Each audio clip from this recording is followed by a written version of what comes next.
Sir, date please. Date please. Date.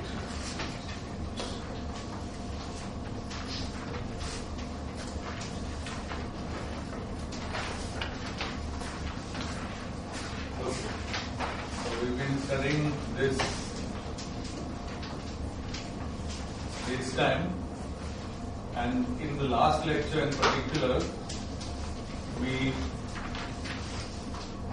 started to ask what happens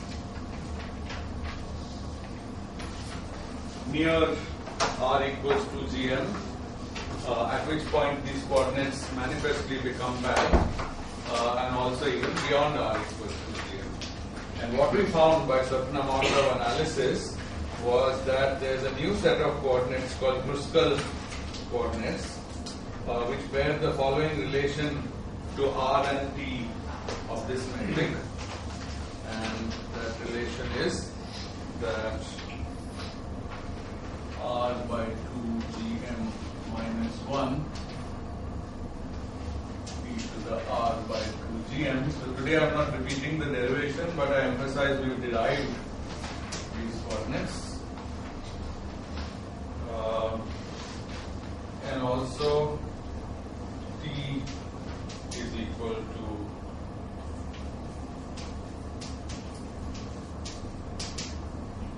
this.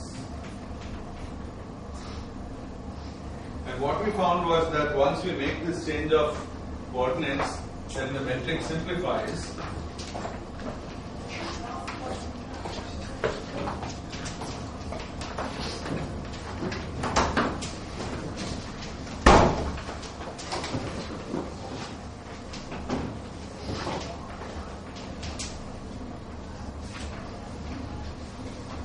It doesn't simplify, but it does simplify. It becomes a constant factor in front.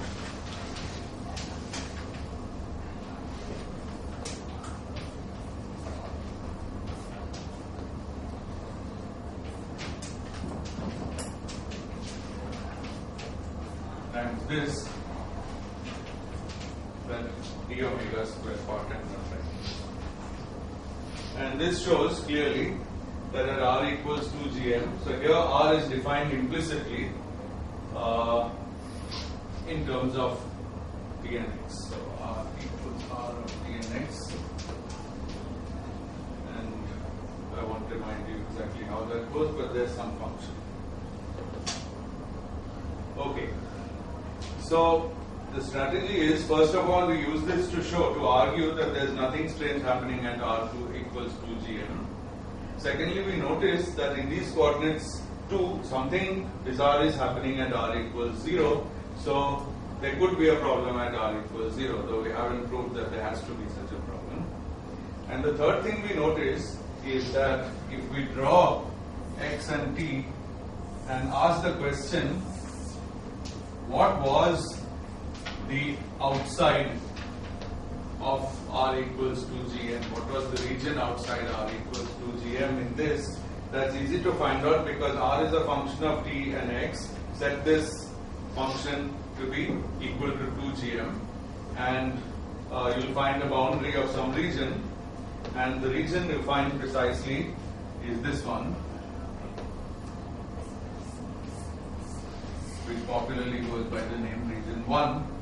So region 1, so r and t in the original Schwarzschild coordinates span region 1 in xt coordinates.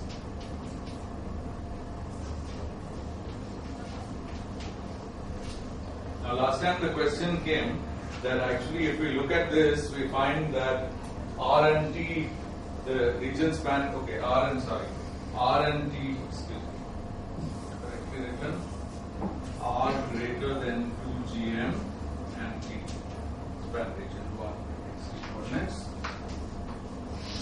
Mathematically, it would seem that this region here, which is called region 4, is also spanned by r greater than 2 gm and t if you solve this equation. But the important thing to note is that these are two copies of the whole region. Namely, if I take r greater than 2 gm and t and all the angles and run over that entire space once, I'll run over region 1 once. Okay? So it's not possible to say that 1 and 4 together are equivalent to that outside region. Whatever 4 might be, it's a copy of it. Okay? But 1 is the original, so to say. So that's one point. Now, r equals 0 corresponds to an entire surface which is x squared minus t squared equals minus 1, and that's here like this as well as here, and this defines regions 2 and 3. And one of the many things we have to do today is to understand all these regions better. So it's difficult to write exactly, but when I write 2 here, I don't mean this piece, I mean everything from here up to here. Similarly, 3 is all this. 1 is left of these 2, and 4 is that, and 1 is what I've shown. Okay, good. And this diagram is called the maximal Kruskal extension of the Schwarzschild metric.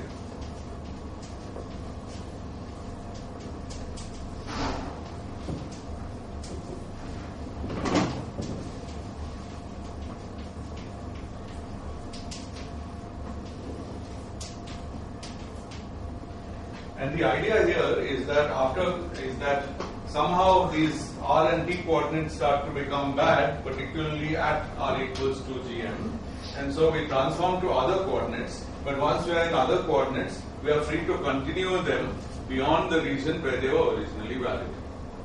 Okay. One thing you should keep in mind is that when we make that continuation to these regions, it may be or it may not be that the original coordinates are valid at all. Okay. For example, we had some intermediate coordinates called small u and small v, and we'll see in a few minutes that those are not necessarily valid everywhere. So what happened? What happened is that in the process of making the transformation gave some rules about what are the values of t and x. For example, supposing t plus x is exponential of something. Remember, we defined some coordinates by exponential last time. So exponential of a real coordinate has to be positive. Okay, so that's a rule that's satisfied by the new coordinates. But we relax the rule intentionally to define that. That's why it's called the maximal Kruskal extension. In some sense, it's an option. Okay, but it's a reasonable option, particularly when it comes to adding region 2 into the picture, because regions 1 and 2 together form a very satisfactory picture of something, or relatively satisfactory picture of something that was mysterious before. Namely, a particle can come like this, reach this r equals 2 gm line. The description is perfectly smooth. We wrote down the geodesics last time in these coordinates, and it can merrily continue on its way and reach r equals 0. Okay, so it's satisfactory, and it's also unsatisfactory to have a space-time like this where the particle comes and sort of ends, and its trajectory ends there and doesn't go any further. So it is sensible to adjoin to this region, at least this region, but we are not yet sure if it's sensible to adjoin regions 3 and 4. That's one of the things we have to explore. Okay. So today I want to make a long list of properties of the Schwarzschild black hole, and these are properties that are manifested either by those coordinates or by these coordinates or by some other coordinates. Okay, but for reference, it's nice to have the metric written down in all the possible coordinates we'll be using. So I'll remove this and I'll just put equals, and I'll write the Kruskal metric.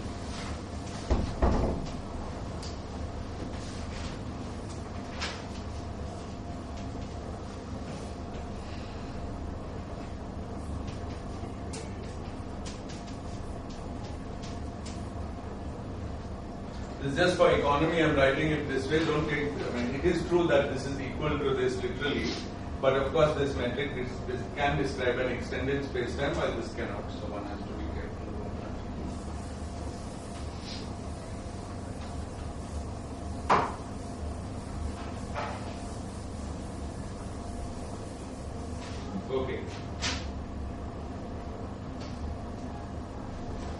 property 1, supposing I look at r equals constant. So now I'm in the original coordinates, Schwarzschild coordinates. I look at surfaces of r equals constant. What do I find? Okay, it's quite normal that when r is constant, then what can vary is theta, phi, and t. Okay, so the surface that I get has 2 space-like and 1 time-like direction. This is perfectly what we expect because r itself is one space-like direction.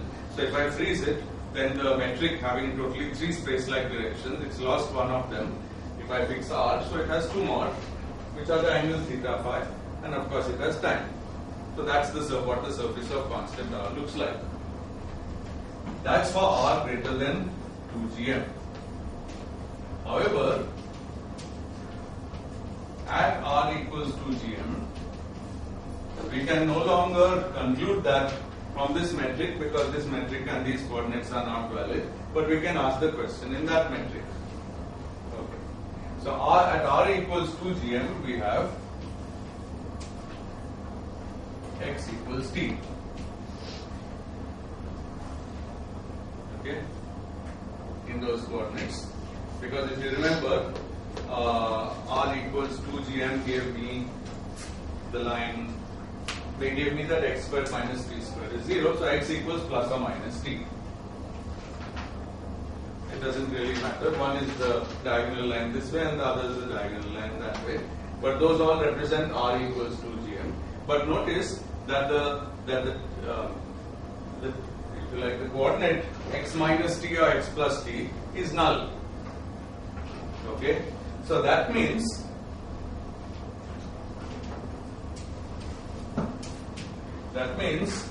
that r equals 2 gm is a surface with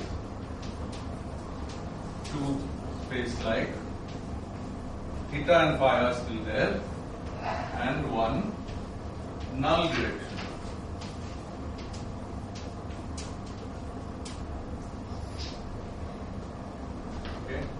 Now a surface with with at least one null direction is called a null surface. Okay.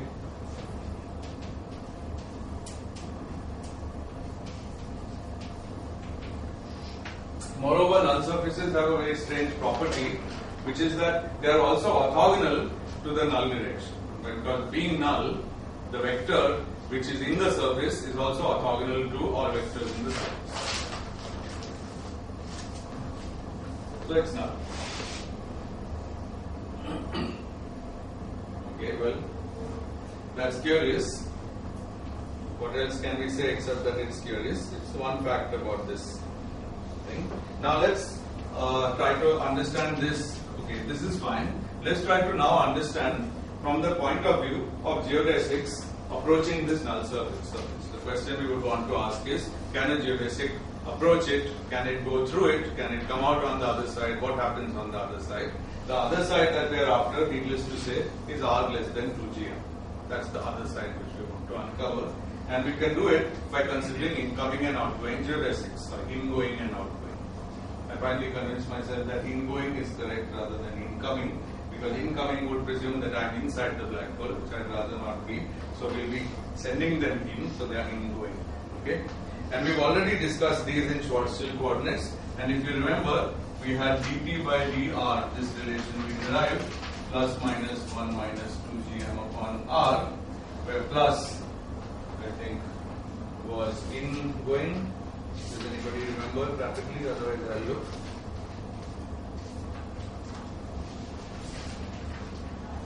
No, I think plus was outgoing. Let me write it and then we'll see.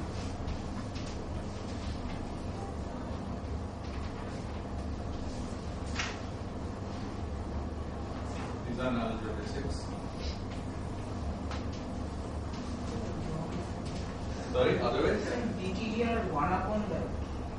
Is 1 upon that? Yes, it is. Thank you. Okay. And what about plus and minus? Plus is output. Plus is output.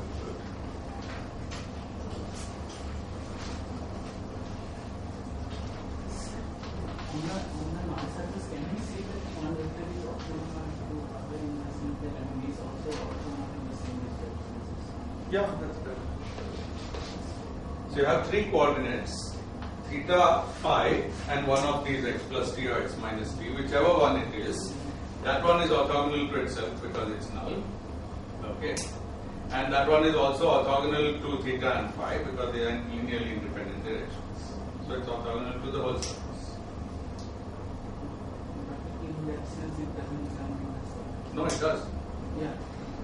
And our concept of Our concept is wrong, especially if it's wrongest with null vectors. Our concept is based on the fact that in Euclidean space, if a vector has square 0, then all components of the vector are 0. Null vectors are exactly opposite. They can be as big as you like, but their square is 0. This is a peculiarity of Minkowski signature. Okay. So this is the geodesic in this. Now, let's ask what happens as R approaches 2gm.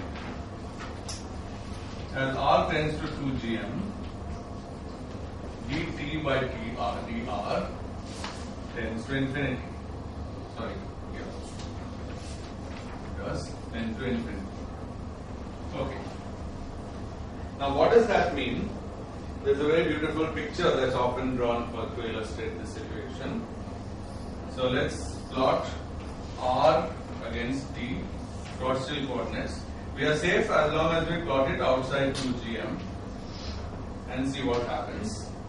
And let's ask the question that very far away, what does the light cone look like? So the light cone in 2 dimensions is a pair of crossed lines, but actually there are 2 more dimensions which we never write, which are these sphere things. So if you just imagine something like this, that's what the light cones look like. You've seen this kind of figure before. And dt dr, okay, as r goes to infinity, dt dr goes to 1. dt dr is the slope of this thing, okay, plus or minus 1, I guess.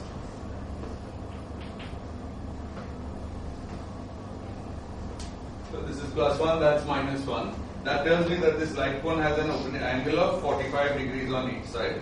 So this is 90 degrees, exactly as we always draw in usual life.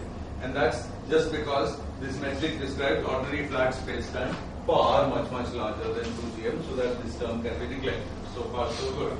Now let's ask what the light cone looks like as we come closer to 2gm. And what this relation tells us is that dt by dr keeps increasing, which means that these lines which are 45 degrees start to bend until they start to approach 90 degrees. And they'll approach 90 degrees when R reaches 2gm, because then the slope is infinite, which means that they are 90 degrees. So the light cone is like this here, and very close to this, the light cone has become like this.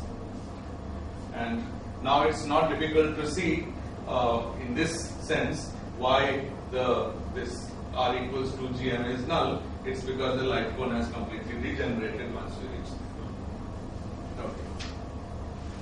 So the light cone's close up. Just a phenomenon which I am noticing here in RT coordinates.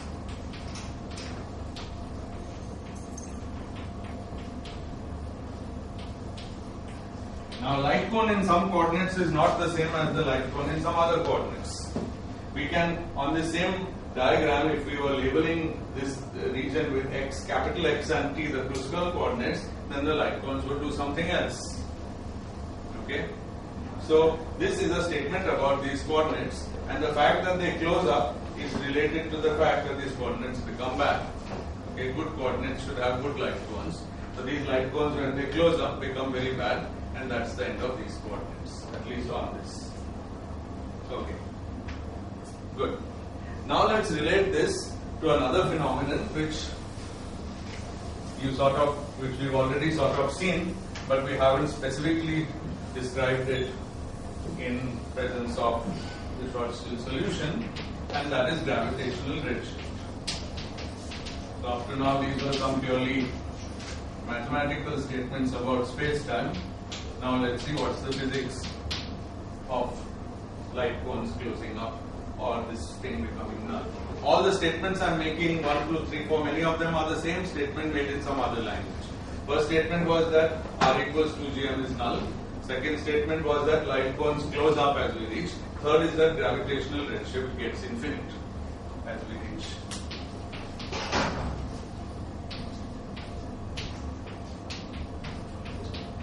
So let's understand that. Luckily the formula for that is already known to us. So the only thing as usual is getting it with the right sign. Good. So now here we assume that we have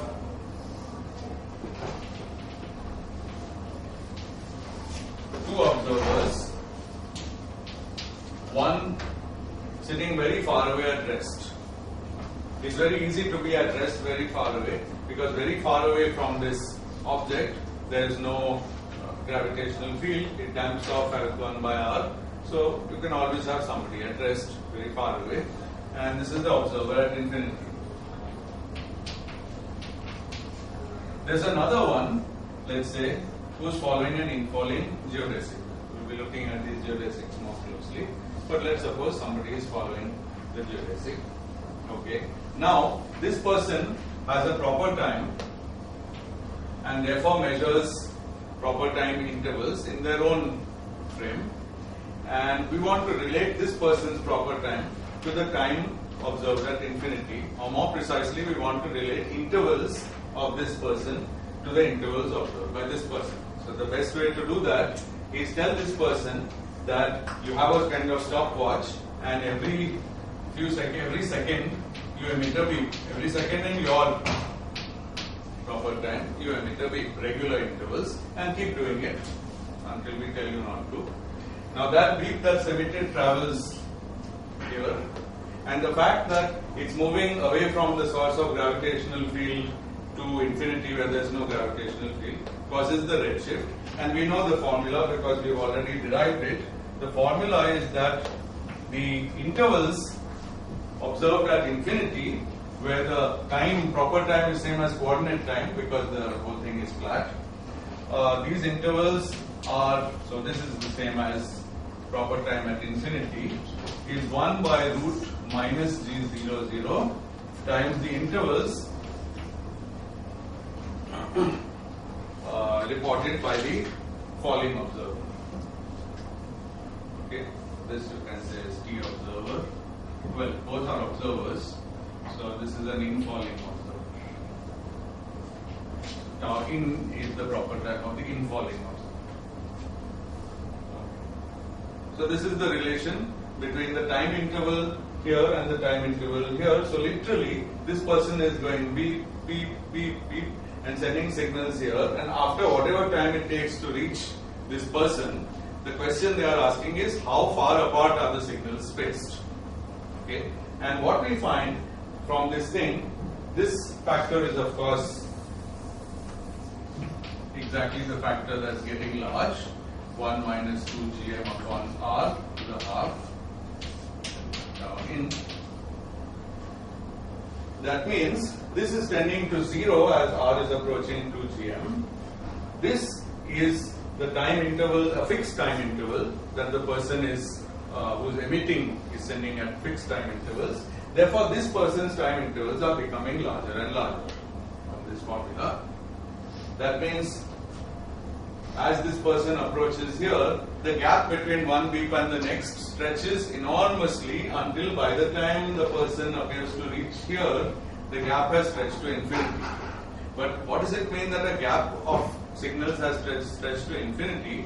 It means this person will never see this person actually reaching 2 gm. So the observer at infinity never, this is worth writing,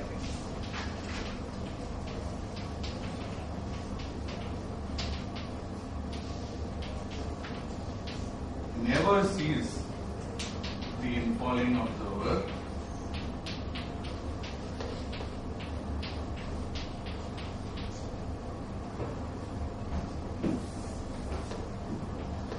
reach r equals 2 gm. You can think of this as the tortoise effect which we saw when we changed to tortoise coordinates. Okay, it's sort of a similar effect. Namely, this person is saying, okay, this fellow took 1 hour to get 1 kilometer closer to R equals 2 GM. But next day wakes up and says, oh, now he's taken 2 hours to get another kilometer closer. Next day he's taken 4 hours to get still closer. So this person is saying, oh my God, this fellow is going slower and slower and just dragging out the whole thing. And then this person grows old and dies before ever this person is revealed to have reached 2 GM as seen by a signal which this person is emitting then. So he never gets a signal that the person whom he said goodbye to has actually reached here. If he doesn't get a signal that he's reached here, still less can he assume that this person has gone through. You need to reach somewhere before you can actually pass through. So from this person's point of view, there's nothing like this person ever passing through. It's a very strange fact, but it's a fact and we have just derived it. And it's the same as infinite redshift, it's the same as light cones closing up, it's the same as this surface being null. These are just manifestations of one single fact. But sir, yes. the infalling observer will see. Will, Yeah, now we'll come to the infalling observer. One by one. So that's the person at infinity. Now the same experiment, except now we are with the infalling observer. So that's my point 4. The infalling observer finds a very strange. Okay, first of all, infalling observer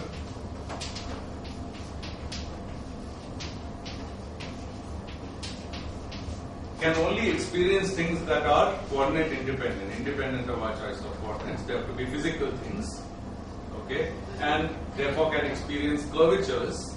And it's an exercise which I'll put in your next. I think I've already put it in your next home assignment to compute the curvature of the Schwarzschild metric, and nothing special happens to it at R equals 2 GM. Okay, so I'll write the value in a minute.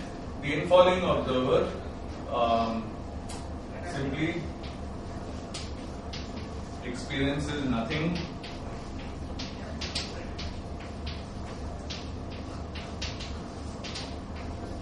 unusual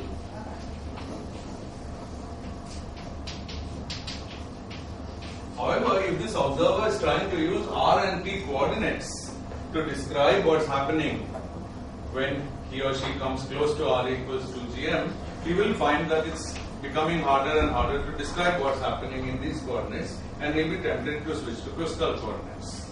And once he does that, then of course there's no problem, and he goes sailing through R equals 2 GM without even ever being aware of this fact. There's no bell ringing or any event happening to signal this person's passing R equals 2 GM, just goes. That's what I mean by experiences nothing unusual. Okay. Now this is apparently very contradictory, and it's one of the most classic examples of such contradictory experience in general relativity, which is that the person at infinity never even sees this person reach the horizon, but this person lightly goes through, and this can happen when there's infinite redshift. Okay? It means that what this person is experiencing after R, at and after R equals 2 GM is forever blocked from people at infinity. They cannot know it by any possible means. Okay. Now at this point, I will tell you a little story, but after the story, I will tell you why it's a bad story. Anyway, I heard this story from one Maldacena, and it's a way that in public lectures you explain the presence of a horizon to general public. And it's a bad story only because, and all stories like this are bad, because the stories show some similar effect, but there's no, in the stories, the effect can be overcome. While in these actual general relativity situations, in principle, they can never be overcome. You can't have a very high-powered observer or a very brilliant person or anything like that who will overcome this problem.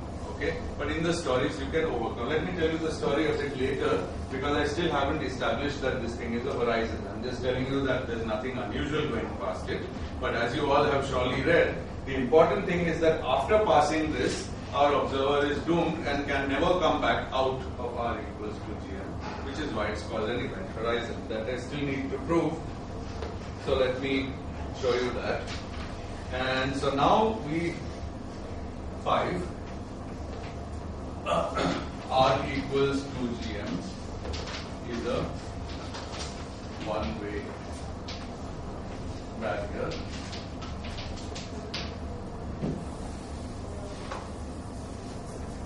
And a very nice way to see that is to work in an intermediate set of coordinates called Eddington-Finkelstein coordinates, which are precisely halfway in the transcription between Schwarzschild and Kruskal. And they arise from a very nice requirement. The idea is, in Schwarzschild, R is a good coordinate, of course. It's the radius. We understand it well. It's very physical. The problem is that things go bad at R equals 2gm. Outside that is very good. By the way, I suppose you know that outside R equals 2gm, these are the best possible coordinates. Okay, you would be mad to try and study orbits of planets and all that using other coordinates, as long as you're not planning to approach R equals 2gm, because these are very naturally adapted. They become very good at infinity and so on. You can see, by the way, that that becomes very strange at R equals infinity, because the whole metric seems to vanish at R equals infinity. So you see, there are advantages to everything. Now, Eddington-Finkelstein is the idea that let's keep R as a coordinate, but let's get rid of T in favor of one of the two coordinates U and V, which describes a null geodesic. It's a half and half kind of thing. To get to Kruskal, we actually eliminated R and T in terms of two null geodesic coordinates U and V. Then we exponentiated them to get some affine parameter like coordinate. But there were two coordinates, small u and small v. So the idea here is pick any of them, either small u or small v, and R. So R is an independent coordinate, unlike there where R is a dependent coordinate function of t and x. It retains its independence, so the physical picture is very good. But at the same time, t is gone and replaced by a null coordinate. It causes some problems for one's intuition, but it's very useful nonetheless. So let me tell you how this is done. So first I'll do the V-type Eddington-Finkelstein. If you remember, we had defined V equals T plus R star, where R star was R plus some log. You have the definition, the progress one. So basically V is a function of T and R. Okay, but we had also defined U equals T minus R star. So we went from T and R to U and V. Now we just go from T and R to R and V. So T is gone. That's it. As simple as that. Okay. So because of the definition of R star, if you remember, dr star is the same as dr upon 1 minus 2gm upon R. So R star is by definition just the integral of the right hand side. Okay, and from this equation we get that T is V minus R star. So dt is dV minus dr star, which is that.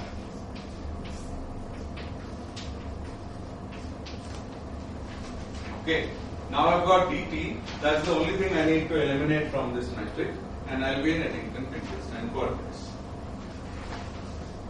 So I have minus 1 minus 2gm upon R squared, not squared. And instead of dt, I must write dv minus dr over 1 minus 2gm upon R, the whole squared.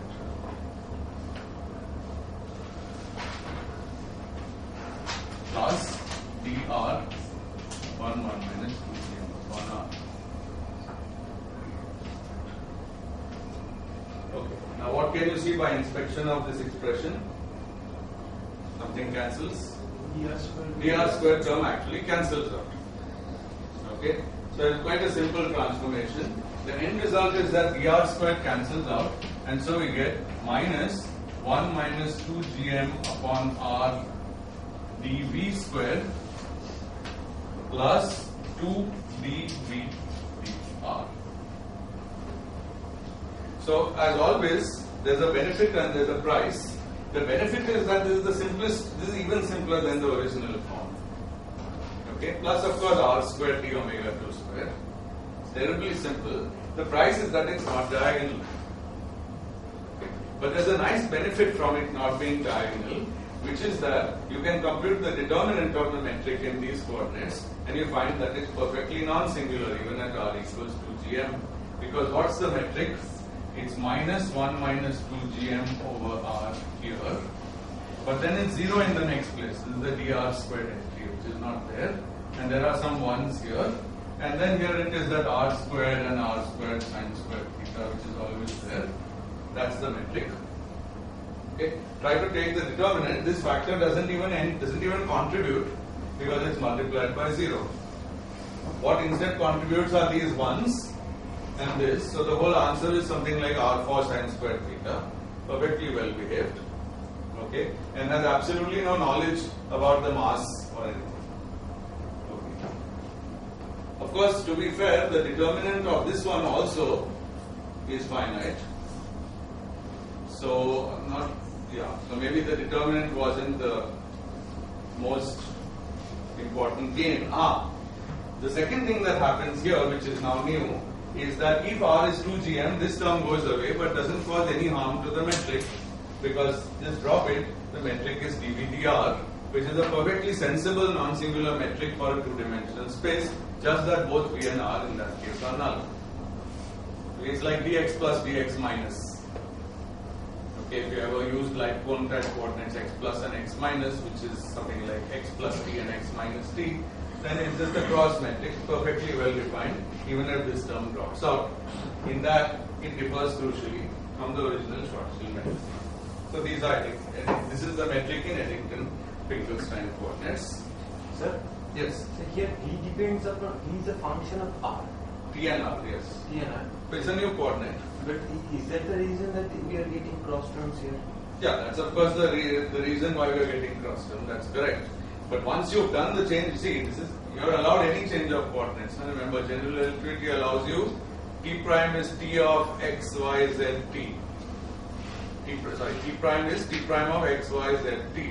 X prime is x prime of x, y, z, t. Every new coordinate can be a function of all the old coordinates.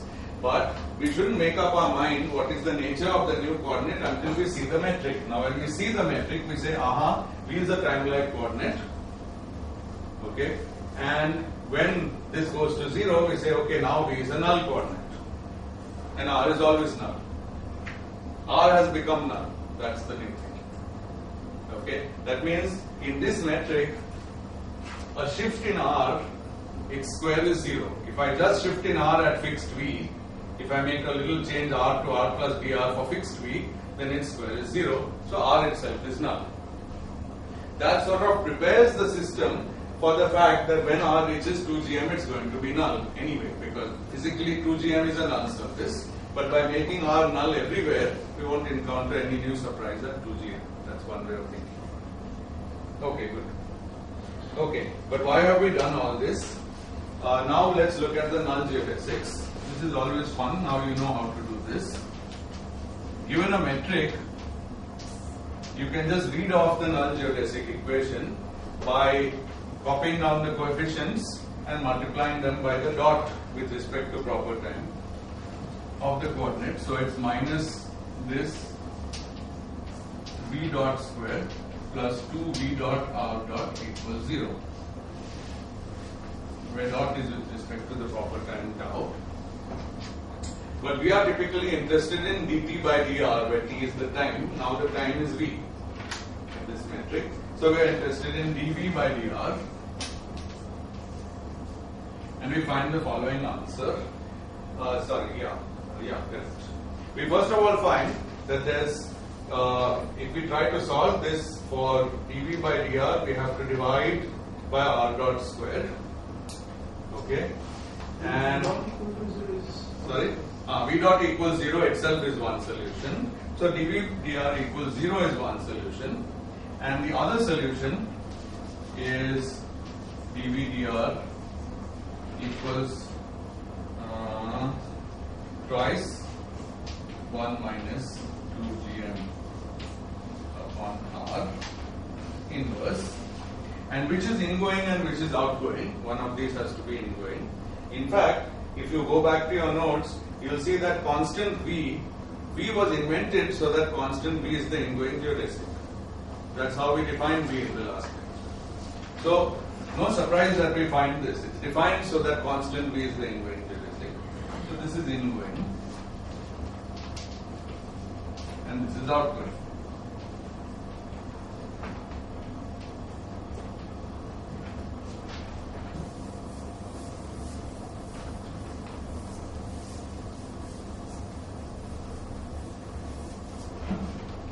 Yes. R is null in this metric, yes. No, R is null everywhere. R itself is null. You can see that, right? It's a like-like coordinate. But you have to be careful what that means. It means that a unit of R at fixed V. Now, of course, in terms of the original time, fixed V means doesn't mean fixed time. Okay? Because time and R are correlated. So that's the reason why it was possible. Anyway, okay. So now let's look at the outgoing geodesic vehicle. So first of all, in these coordinates are for many purposes as good as the Kruskal coordinates. We didn't have to go all the way to Kruskal coordinates to make R equals 2gm regular. Okay. So in these coordinates, nothing stops us taking R and sending it right through 2gm to the other side. Okay. So here you can see the advantage of these coordinates. In these coordinates, you weren't allowed to send it through. Maybe you can talk about the other side, because in the other side, this becomes space-like, this becomes time-like. But you could talk about this metric on the other side, but certainly not the process where it goes through R equals 2gm. Here you can talk about the process, but R is a dependent coordinate. Here you can have it both ways. You can talk about the process of R going through 2gm where R is an independent coordinate. That's a nice advantage. And when you do that, you realize the following thing. The outgoing geodesic has a very interesting property.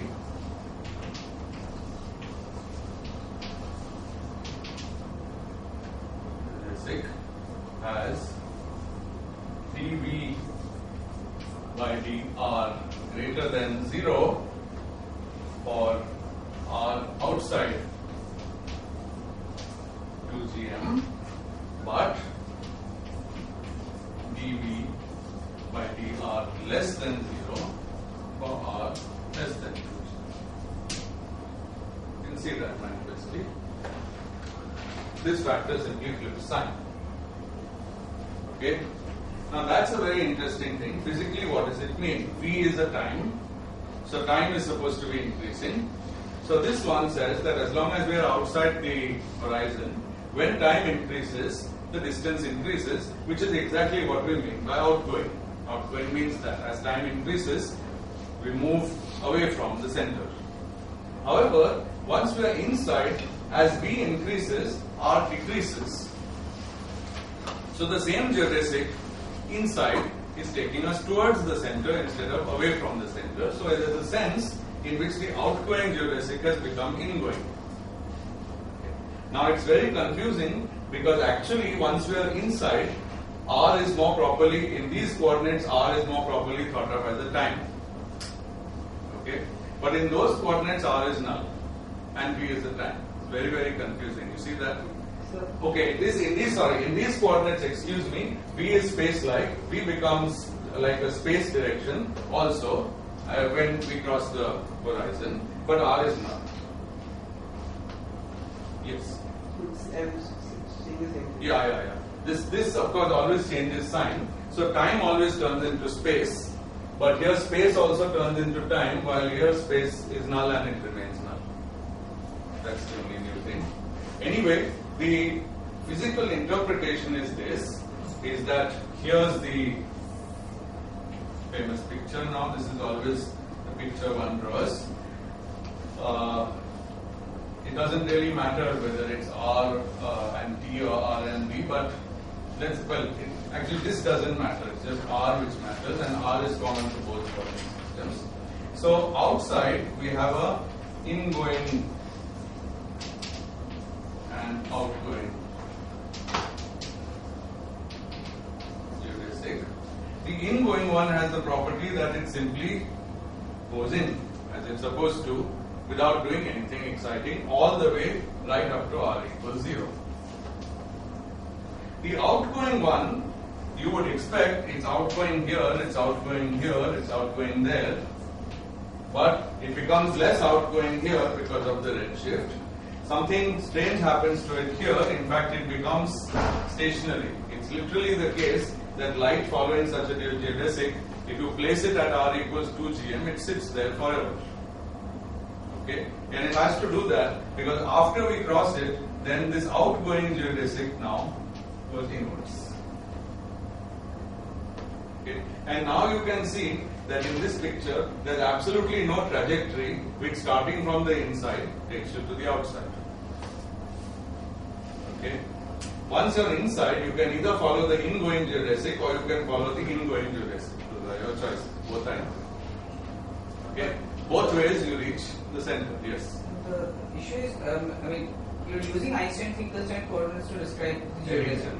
Yeah. What if I use the Kruskal coordinates to describe the same thing? You can. Except that r becomes a dependent variable. Conclusions are the same. There's no difference in the conclusions. And I'm going to talk about Kruskal coordinates in this context in a few minutes. But is there the same problem of space going to time and time going to space? Or it's another?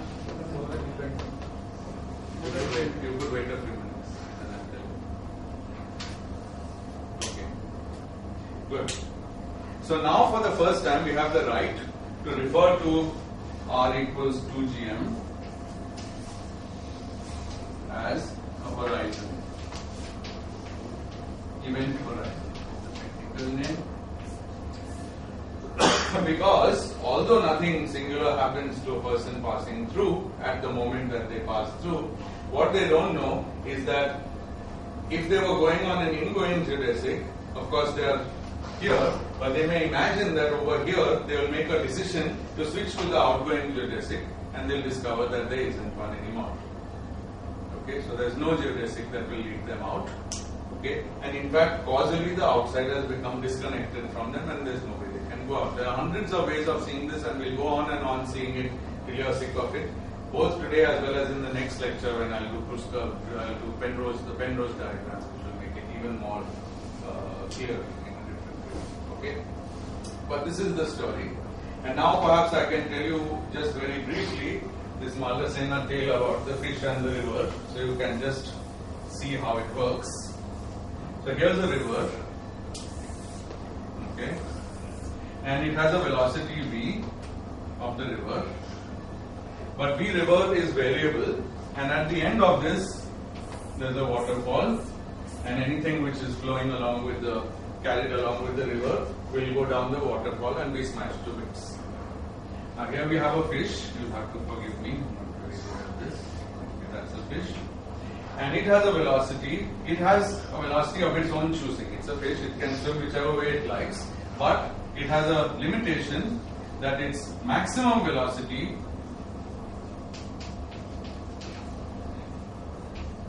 is Vf. So Vf is not the actual velocity of the fish, but the maximum velocity it can attain due to limitation on its own muscular strength relative to the water. Okay. Now V river has this curious property that here V river is less than V fish, here V river is equal to V fish, and here V river is greater than V fish. So the river is speeding up as it goes. So here's the fish, and the fish is thinking, well, I'm being carried away, but actually my swimming ability is better than the speed of the river. So whenever I decide, I can turn around and head off to infinity and escape the waterfall. Okay. While it's thinking this, it's drifting along and it passes this point, and now it discovers to its shock that its maximum velocity is less than the velocity of the river. So now it's not able to swim out at all. It cannot managed to escape. But it's not like at this point any huge blow was hit on the head of the fish. It might have been sleeping when it went through this point, and here it might have realized that it's past the point of no return. This is just to illustrate that you can pass a point of no return, but it's not a very unpleasant place to pass. Nothing actually happens to the fish between here, here and here. The environment is quite the same. the bad thing is going to happen there. Okay? The problem is that now there's nowhere to avoid the bad thing, and that happened without any warning bells ringing. So this is the sense in which you see that this is a horizon.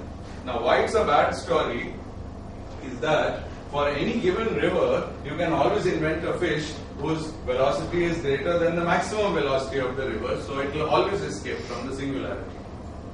Okay? At least it doesn't violate any laws of physics. These are laws of classical physics. Okay? But in general relativity, you can't invent a particle or a field or any other thing which will go out of this. It's actually a theoretical impossibility. Okay? And due to the very nature and structure of the theory, due to the fact that actually, as we'll see in a moment, the light cone has tipped over in a very unfavorable way to anybody inside. Simply no way to get out. Okay? In principle. So the story is only to illustrate that one little fact that a horizon can be a harmless place. That's the main message of the story. Okay. You might also have heard about escape velocity. If you try to treat light classically and calculate its escape velocity from a planet, so take some planet and ask how strong its gravitational field should be such that light can treat it classically has a velocity lower than the escape velocity, has a velocity lower than the escape velocity, so it can't escape from that planet. You surprisingly get an answer very close to the Schwarzschild radius, that the density of the planet is that density. Okay, but again, it's not a valid argument because escape velocity is something that first of all, so you can't So the main point here is that if you can't talk about light in that context. It's wrong to talk about light, but if you talk about a massive body, then you can always accelerate the body. Your escape velocity is the velocity which is such that you fire something from a cannon and then let it go, slowing down all the way under the gravitational field, and it just fails to make it and comes back. Okay? You can mount a rocket on it and it will certainly escape. And in classical physics, there's no planet strong enough that you can't theoretically have a rocket which will overcome its gravity. It's only in GR that this property works. Okay. The third thing to be said is that conversely, if you're out here, it's not like you get sucked in. There isn't a vacuum cleaner here pulling everybody in. If you're out here, remember, at 3 GM or 4 GM, you can execute circular motion, and it's unstable, but it could be unstable to going out also. If you remember, it was on the top of that hump. Okay. So it's not like anything's very bad just outside either. So it is that the world inside is causally disconnected from the world outside because the whole setup changes when you pass this place. That's the key message. Okay. Good.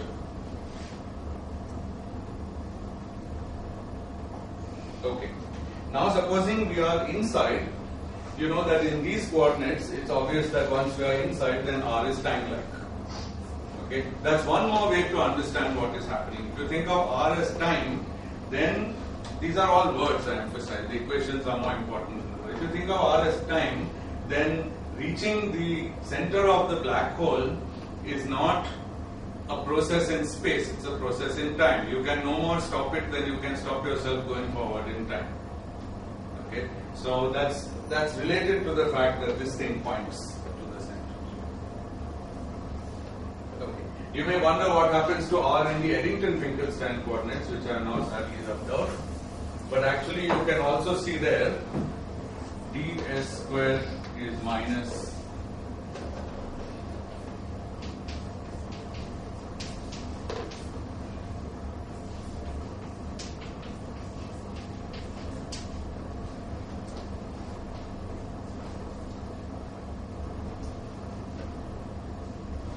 Okay, so what you can do is you can try to diagonalize this by defining a new coordinate by shifting b.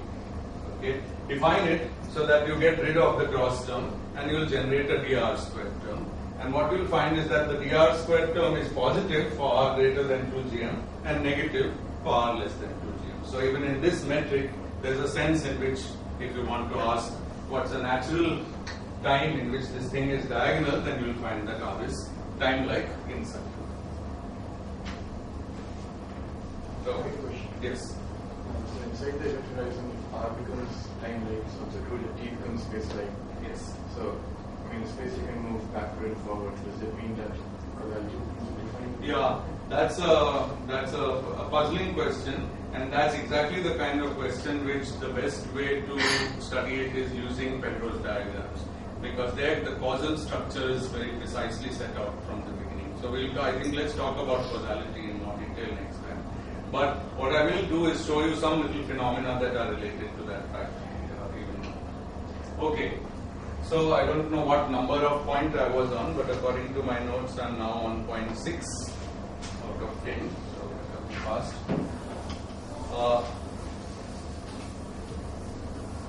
You could now ask the following question.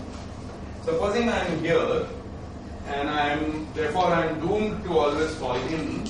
Could I delay that infall, say, by 100 years, so that at least I never live to see the singularity? Could I make myself very slow? Could it be that, for example, the geodesic takes infinite amount of time to reach here? Okay, we haven't established any of those things. How long does it take to reach there? Okay, in proper time. Now for that, there's a very simple, it's actually usually given as a problem, but let me just do it. Imagine I'm a massive particle now inside the horizon, and so my x mu obeys the condition, so this is -1. Now I'm in what?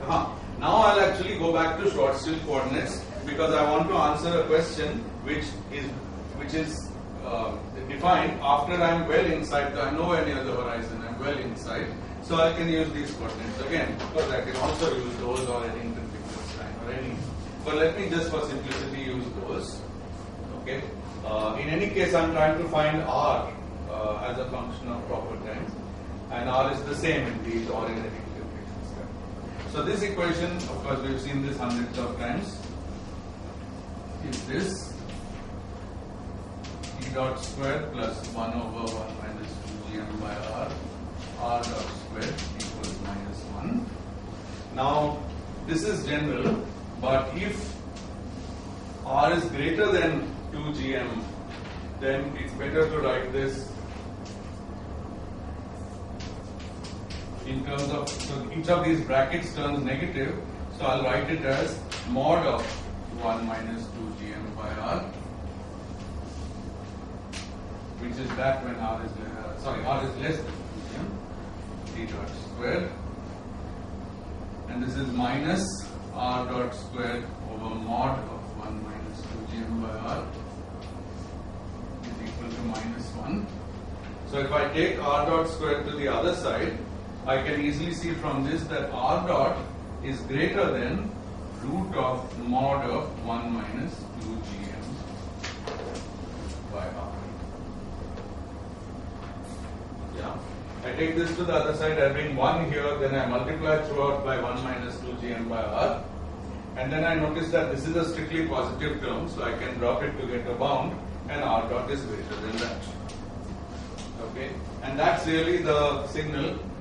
Now you know how long you're going to take in proper time to reach the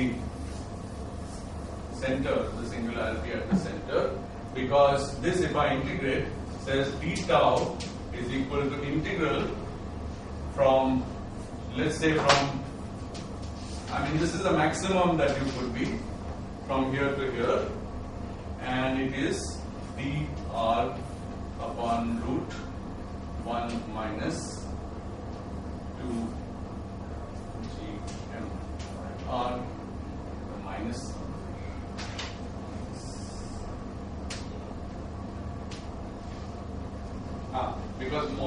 because r dot is negative, so it's actually mod r dot here. Okay, so mod r dot is same as minus r dot. R is decreasing with increasing tau, proper time. So this is the equation. Sorry. Yeah. So I can remove this minus and invert the order of limits. Anyway, it's a very simple integral, and you can just scale out gm from the whole integral, and then it's something of order 1. So you can do it and you'll get pi gm. So the total time, tau, that you take to reach the center is only pi gm. It's not a lot of time. That's a bound. That's a maximum. So you could fall in faster, but sorry, am I saying it right? Maximum, maximum time will take to reach. So you can't delay yourself from reaching the origin. This is the maximum time, and as John Carroll explains in his textbook, this maximum is realized if you are on a geodesic. See, this is a bound, but if you really want to maximize it, then you should be on a geodesic. So that means don't struggle, just fall quietly, and you'll at least have this much of time. If you struggle, you're liable to fall in faster. So this is the finite falling time. Good. Okay. Now probably this calculation I should have done earlier. Oh, well, I'm not going to do it. I'm just going to tell you the answer, and this is my point 7. We've already calculated the curvature. Sir, Yes. it should be the minimum time. Not the maximum. No, it's the maximum time. It should be the minimum because a light ray Yes. will take this much time to go in. Yes, and If anything you are- else will go faster. That's the weird thing. We are inside the black hole. That's exactly right. The light ray will take this much time, proper time, and anything else. By the way, this equation is for a massive particle. The light cones are tilted, so this is the maximum time. The fact that it's maximum you can see from here. Okay, r dot is strictly bounded below by 1 times this denominator. R dot squared is bounded below by 1 times this denominator. Inside of the hydrogen, Yes. using the word particles. Yes. Yes. Like Light cones don't look normal, but whatever, they are exactly inverted because now we are using them, but t is space-like and r is time-like. Okay, but whatever r is, it's a measure of the distance to the center. So computing this still makes sense. The proper time is proper time. That is not affected by this interchange of t and r. Okay, but we get an integral over this, and you can interpret this as time steps or space steps, whatever you prefer. You can say it's space because it was space when I was outside, and you can say it's time because it's time-like, but it doesn't matter what you call it, it's just an integral and it has a definite finite answer. Okay, we've already calculated r mu lambda rho in terms of some functions. If you remember, e to the 2, what did I call it? E to the 2 alpha was 1 minus 2 gm. We never substituted these back, but if you remember, in terms of 2 parameters, alpha and beta, which label a general spherically symmetric metric, we calculated all the non-vanishing components of R. Therefore, we can, or in this case you can, while doing your next homework, compute this. It's just tedious, but you can do it. And the answer for the Schwarzschild metric comes out to be 48 gm squared over r to the 6th. Oh, by the way, this is a point where I should correct something I told you last time. I said very likely that there are infinitely many invariants you can make by multiplying r, but I didn't actually argue that they are all independent, and in fact they are not all independent. Huh? 6 of them. Yeah, it's some complicated function of dimensionality, but probably 6 in coordinate. No, it's more than 6, I think. We input out of the Yeah. over the representation of the. Anyway, there's a finite number of curvature invariants, but whatever it is, we are just calculating this one, which is the simplest one. There's no point calculating r mu or r because those are 0, because this solves the Frisch-Einstein equations. So this is the only one that there is any point calculating, and that's the answer. And this answer exhibits with crystal clarity that at r equals 2 gm, nothing happens except this becomes some number over gm to the 4th. Gm is the only length scale in the problem. So the curvature has to become something of order 1 by gm to the 4th, because its dimension is 1 over distance to the 4th. Each of these has 2 derivatives of the metric, so each of these is 1 over distance squared. So whatever that number is, it's something like 3 over 4 actually. So it's just at R equals 2gm.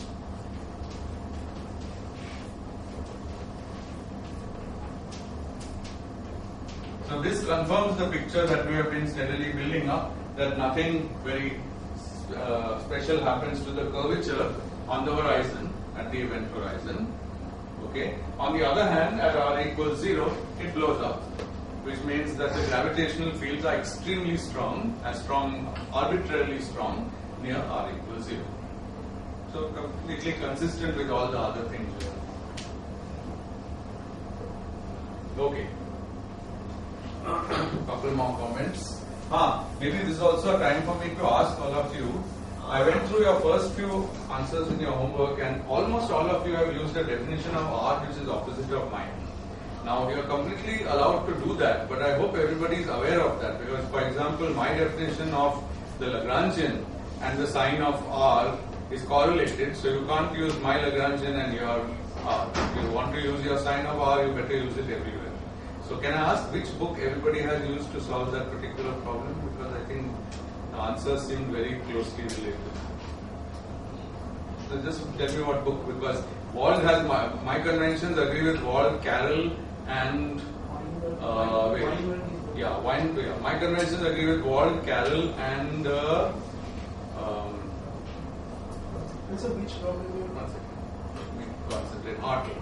Wald, Carroll, and Hartley. My conventions disagree with Weinberg for R by a sign.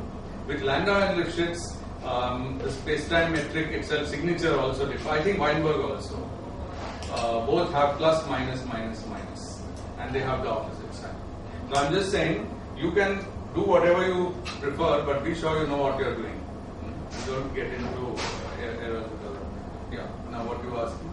which problem you mentioned? The one which had to find, I think it was because to find the Weyl transformation under scaling e to the lambda. For that you have to write out R explicitly in terms of the metric. And in my conventions, R, I, J, K, L starts with G, I, L, comma, J, K. While in your conventions it starts with G, I, K, comma, J, L. For many of you.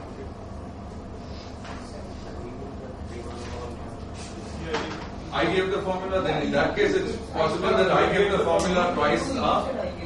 What? Your convention was IKJ, right? Wow.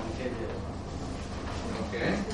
Then it probably means I've given income. Well, in my notes it's certainly not. I checked that 100 times. Yeah, so Sorry? You in my notes? Okay. Well, this is my notes.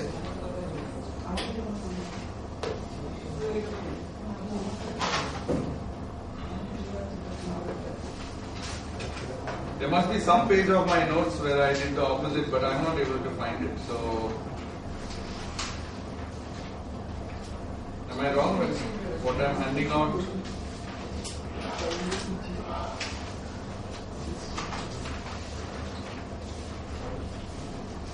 Yeah?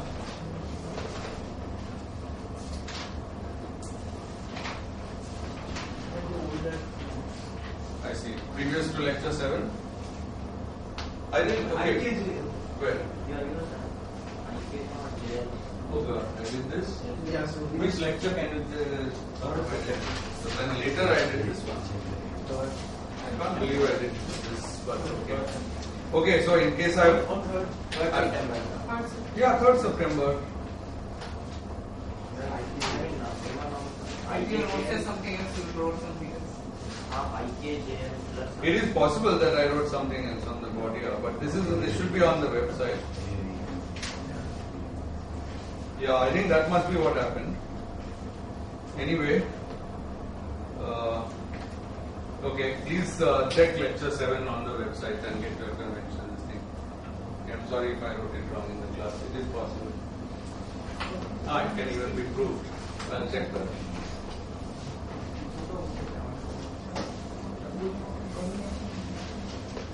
Okay, let me go on. Need to finish this thing.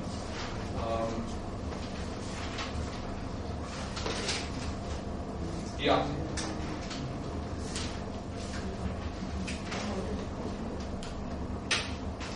Okay, point 8. This sort of runs counter to everything we've said. We've been explaining how complicated a space this horizon is. It's null and it causes all these things. However, the horizon has an area associated to it. And what is the area? Remember, the horizon has two, it's r equals 2gm. So it has two angular coordinates and then one null coordinate. Okay. So we throw away the null coordinate and ask what is, because the other two are the spatial ones. So in a space-time sense, the physical area of the horizon should be whatever spanned by theta and phi. Now, the surprise, in a way, though we always knew it, is that the metric isn't doing anything in theta and phi. It's just whatever it should have been for a radius r equals anything, in particular 2gm. So the area of this horizon is nothing but 4 pi 2gm squared, and that's 16 pi gm squared. What we learn, interestingly, again not a surprise, is that the area increases with the mass. Okay, but then we knew that the location of the horizon depends on the mass. So gm is a length scale and is the only length scale in the problem. So obviously it determines the area. However, what this means is that if I add some mass to the black hole and if it remains a black hole, which we'll argue, then of course it will have a higher mass and therefore its area will increase. Okay. Now I just need to discuss one last thing and then I'm done for today. You might be worried about the following thing, which is we use Eddington-Finkelstein coordinates to argue that the ingoing geodesic is truly ingoing, but the outgoing one turns ingoing inside R equals to gm. Now you may worry that if I use the other Eddington-Finkelstein coordinates u and r, I'll lead to the opposite conclusion. If that were true, I would then conclude that the outgoing geodesic is truly outgoing, all the arrows would reverse. Something is very strange about that, right? You don't think so? I used V and R, where V, R and V, where V is T plus R star. But I can also use R and U. Actually, I should put this first because it's the time. Where U is T minus R star. And I should ask what happens in that case. And it's very interesting. The equations are exactly as before. The metric has a slight change. U is again the time-like coordinate. But now it's minus 2 du dr instead of plus 2 dv dr as it was. That is the only change. Okay. However, this change is important because now I find that du by dr is minus 2 1 minus 2 gm by r for the ingoing and 0 for the outgoing. Remember that these u and v were defined last time exactly so that one of them should be constant on ingoing geodesics and the other constant on outgoing. So v is constant on ingoing geodesics and that we've used to argue all this, but now u is constant on outgoing geodesics. Okay? Good.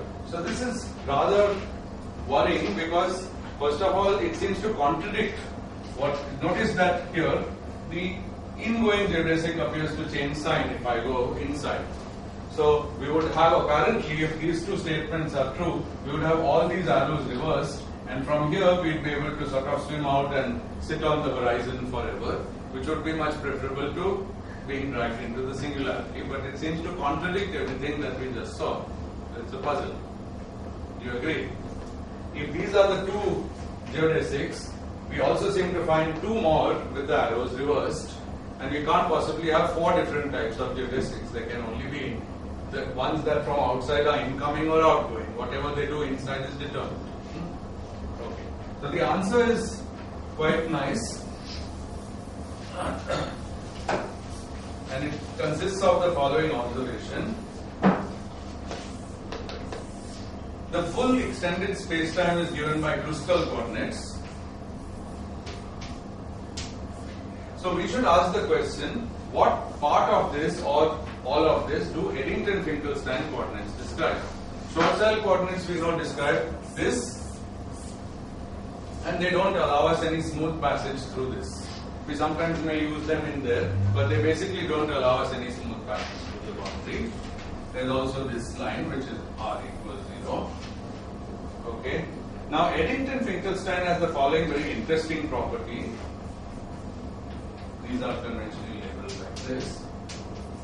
That the V comma R describes regions both 1 and 2. Okay, and that's why we have seen that you can have a geodesic which goes right through R equals 2 GM and ends up there. Okay, but we can actually prove that it describes both 1 and 2 because if you remember, the Eddington-Finkelstein capital V, which was t plus x, was also given by e to the small v. Okay. Now, if small v was a real coordinate, then e to the small v is positive. Therefore, t plus x is positive. Therefore, x is greater than minus t, and that's this line. Everything about this line. That's regions 1 and 2.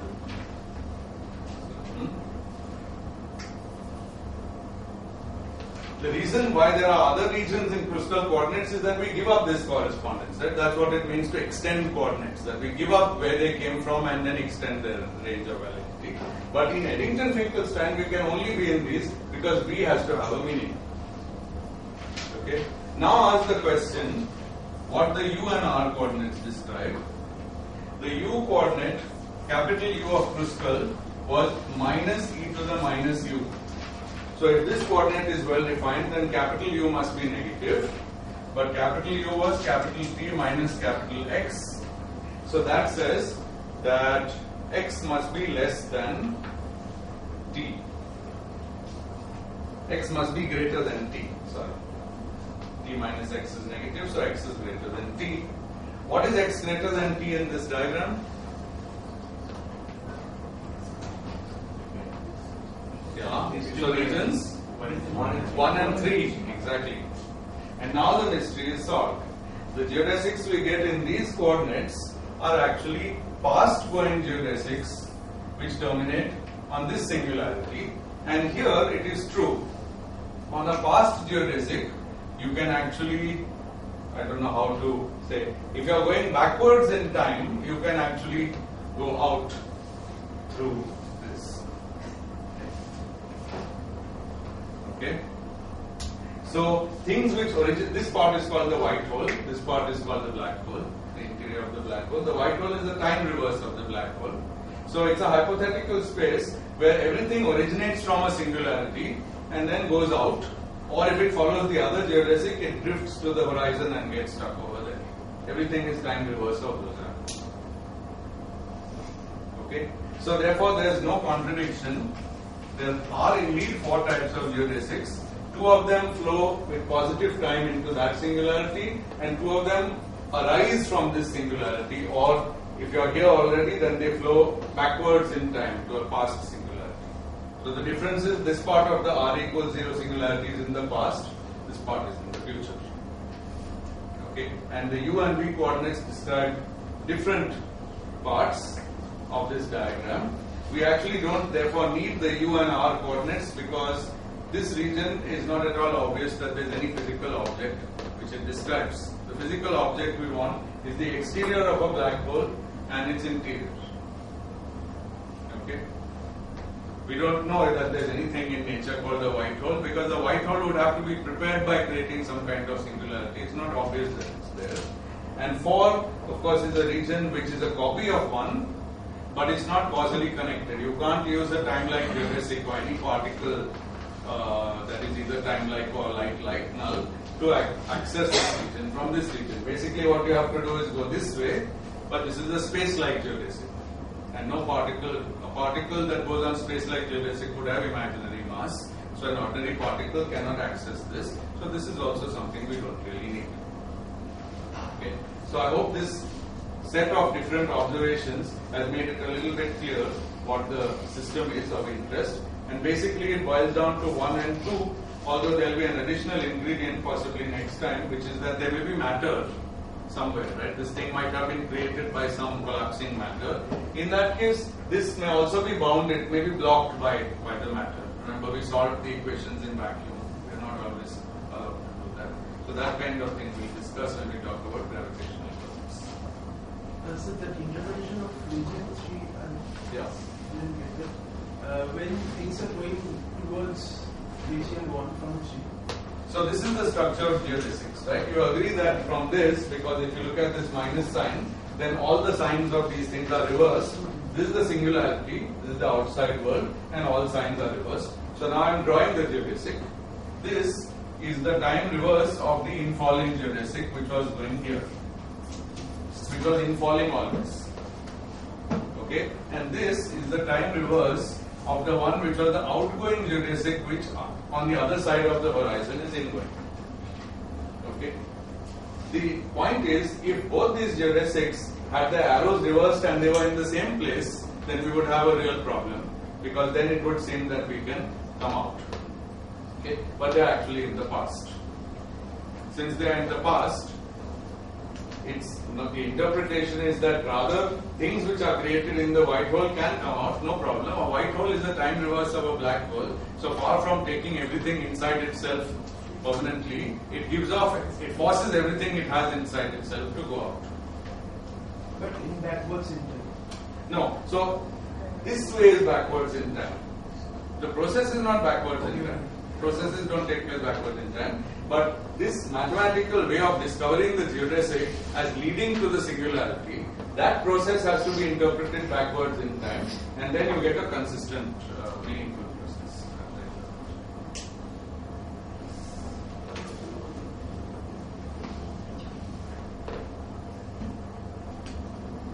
Any other questions?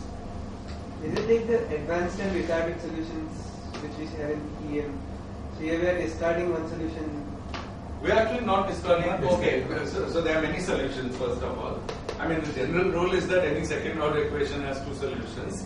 So you can see that because the geodesic equation is a dot squared, v dot squared, r dot squared, and so on, it's going to have two solutions. It's really two sides of the square root. That's very common in physics.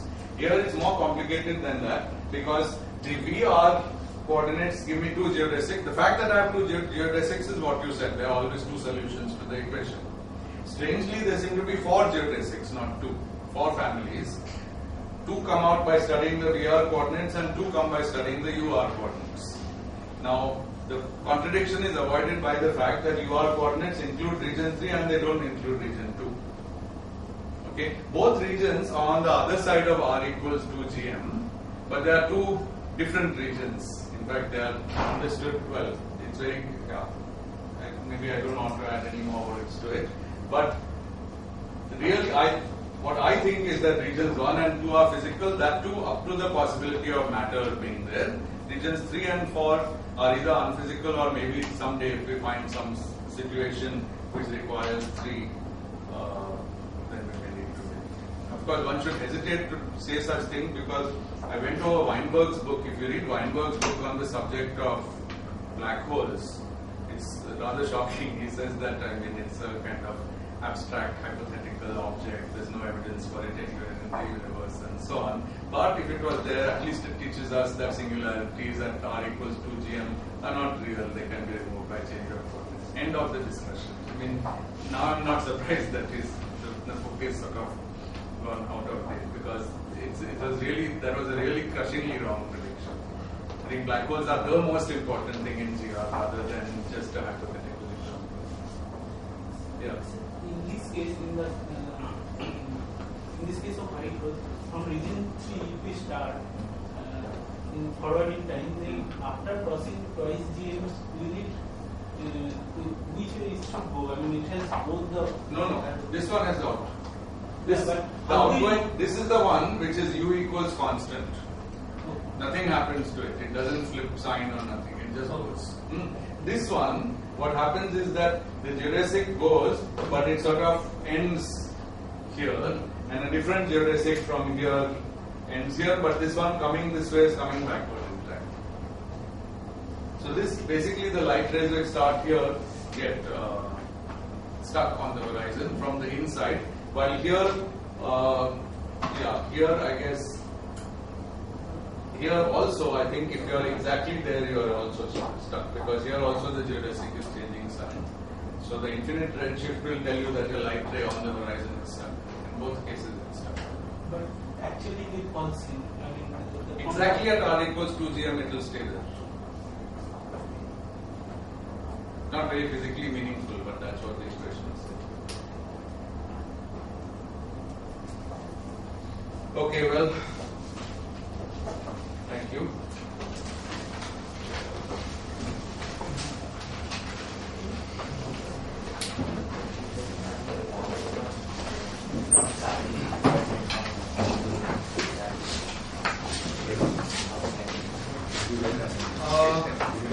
It may have some similarities.